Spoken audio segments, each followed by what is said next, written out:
Proving inequalities. So here we're going to look at how we can prove different inequalities, and there's a few ways we can do it, and some of them are going to be with induction or contradiction or just using known properties of inequalities. And the first thing we're going to do is look at some known properties of inequalities. So let's go ahead and list some properties. So we're going to say, if we have this, then we can imply this. So we're going to say, if we have A greater than B, then we can say that A plus X will be greater than B plus X for all values of X. If we have A greater than B, we'll be able to say that A multiplied by X will be greater than B multiplied by X as long as X is greater than 0. If we have A greater than B, we can say that A times X is going to be less than B times X if X is less than 0. If we have A is greater than B is greater than 0, we can say that 1 over A will be less than 1 over B if we have A is greater than B is greater than 0, we can say that A squared will be greater than B squared. If we have A is greater than B and B is greater than C, we can say that A will be greater than C. If we have A is greater than B, which is greater than 0, and C is greater than D, which is greater than 0, we'll be able to say that AC is greater than BC is greater than BD. And finally, if we have A is greater than B and C is greater than D, we'll be able to say that A plus C will be greater than B plus D. So let's look at a few examples. We want to prove that X over Y plus Y over X is greater than or equal to 2 if X is greater than 0 and Y is greater than 0. So in order to solve this, we're going to take an inequality that we know is going to be true and that will hopefully help us out and get where we need to go. So we're going to look at X minus Y all squared is greater than or equal to 0.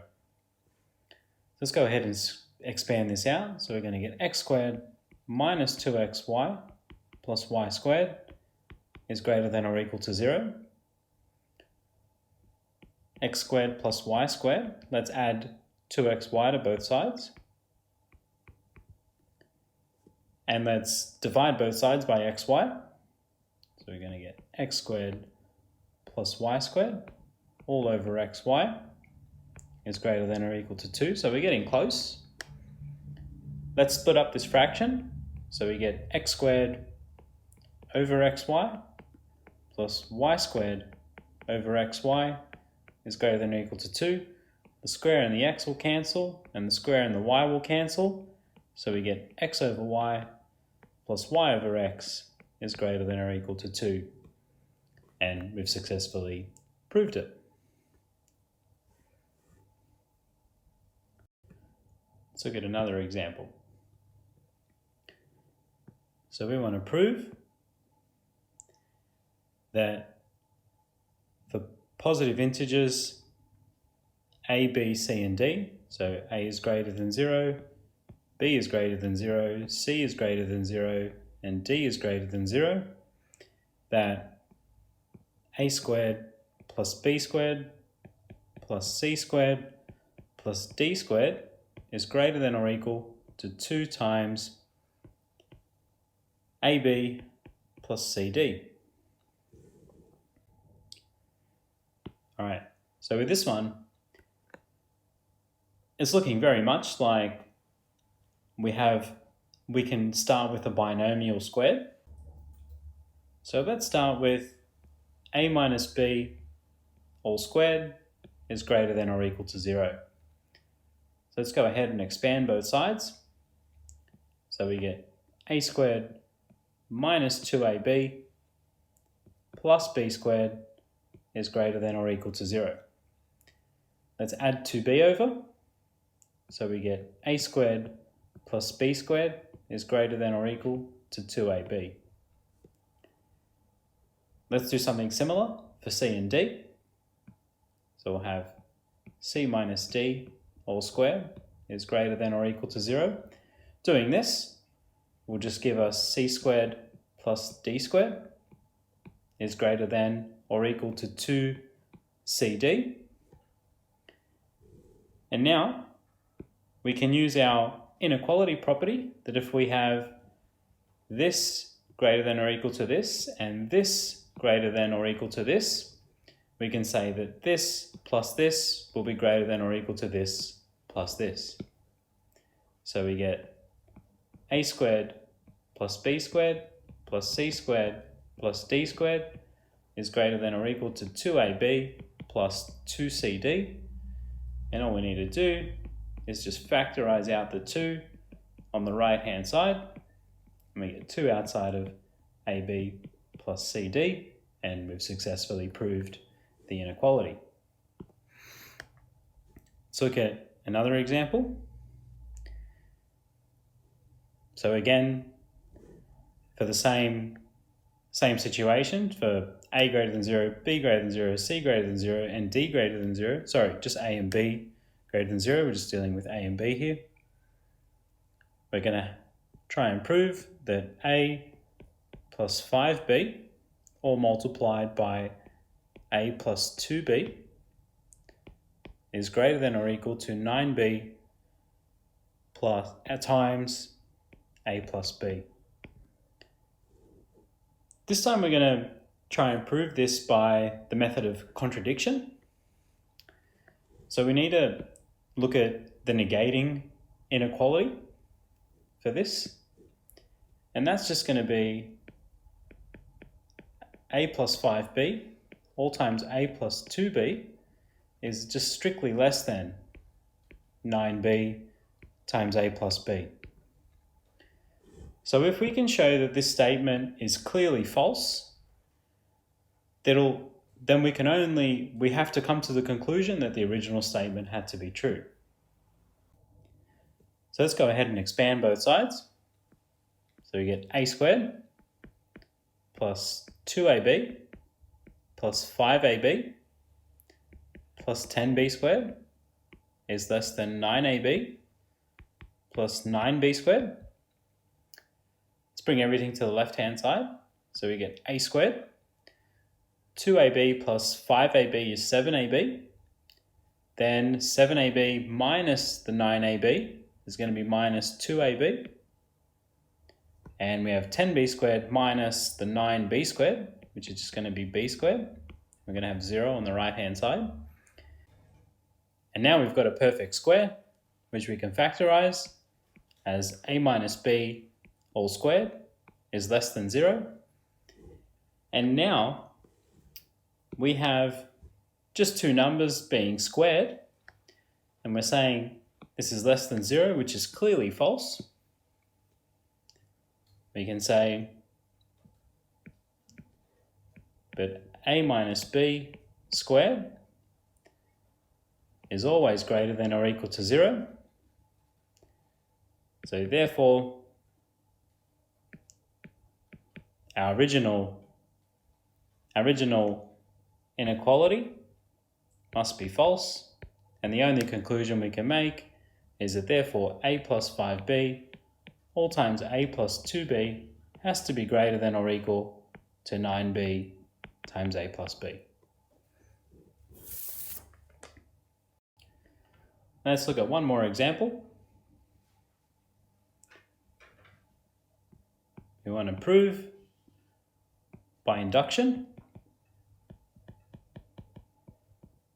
that 3 to the power of n is greater than 1 plus 2n for all integers such that n is greater than 1. So usually when we're proving inequalities with induction, we like to bring everything to one side. Let's bring everything to our left-hand side. So we have 3 to the power of n minus 2n minus 1 is greater than 0. Now you have to prove true for the base case. In this case, the base case is n equals 2 because we have n is greater than 1. So let's sub that in and see if it's true. So we're going to get 3 to the power of 2 minus 2 times 2 minus 1. So we get 9 minus 4 minus 1, which is just going to give us 4. And 4 is greater than 0, so it's worked for our base case. Now we're going to assume true for n equals k. So we're going to get 3 to the k minus 2k minus 1 is greater than 0. Now we're going to prove true for n equals k plus 1. So we're going to get 3 to the k plus 1 minus 2 times k plus 1 minus 1 is greater than 0. We're going to see if we can prove this true. So we can rewrite this as 3 to the k times 3 minus 2k minus 2 minus 1 is greater than 0. Now we've assumed that 3 to the k minus 2k minus 1 is greater than 0. So let's just let 3 to the k minus 2k minus 1 equal some integer q. So we can just say that q is greater than 0.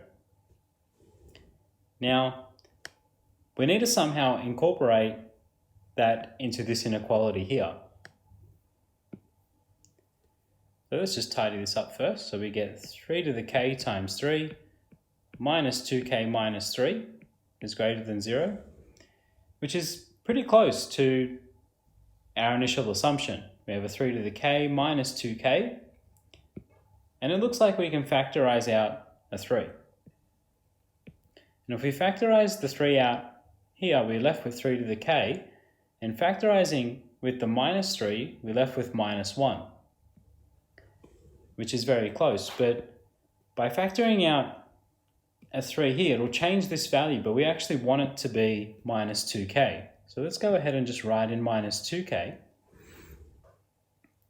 And if we times this out, 3 times minus 2k gives us minus 6k, but we need to have a minus 2k. So that just means we can add on a 4k on the end here, because we can even double check.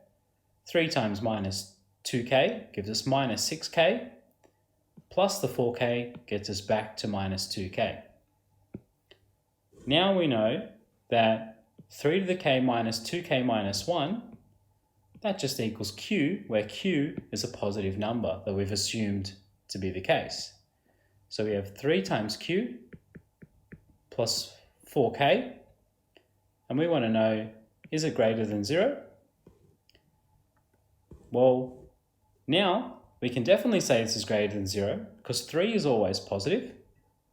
We've assumed q to be positive, so we're timesing a positive with a positive, plus 4 is always positive, and we're timesing it by k, which we've defined to be a positive integer. So we've got a positive times a positive, always gives us a positive. We're adding it with a positive times a positive, which is always a positive, and a positive plus a positive is a positive. And we've just successfully shown that it's greater than 0. So therefore, the statement is true by mathematical induction.